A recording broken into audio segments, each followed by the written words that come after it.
this is Julia Asdani and welcome to my show. For today's podcast, we will discuss about the most attractive serial killers. If you are a fan of series or documentaries about serial killers, well, this topic is for you. Serial killers may fill us with anxiety and fear, but they can also fill you with raw passion and desire, especially if those killers are handsome and very charming. You've probably heard about Ted Bundy, aka the campus serial killer who murdered a total of 30 young women, wherein he used his charms to commit his crimes. Well, the following in our list are not only serial killers, but also unattractive men like him.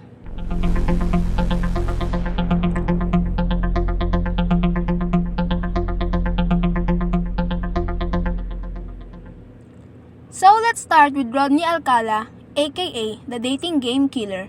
He was a handsome and charming guy with a high IQ of 170.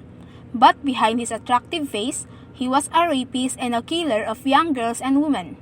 Between 1977 to 1979, Alcala raped and murdered 9 women, and in July 1979, he was arrested and received sentence of 25 years to life imprisonment.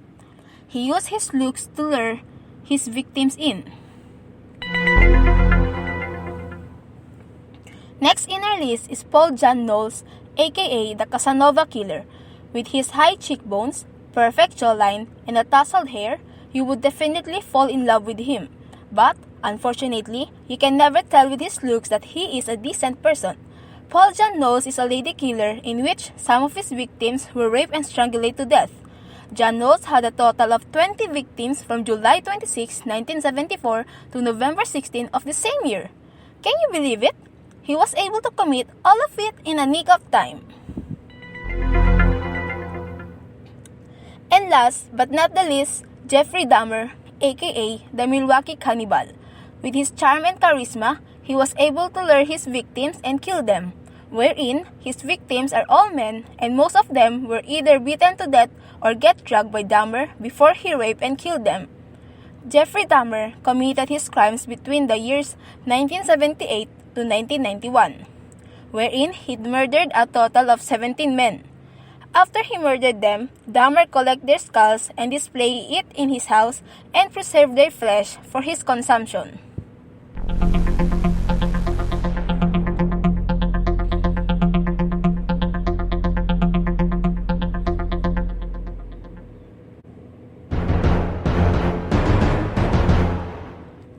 With their looks and their intelligence, you probably would not believe that they can do those horrible things to a human being.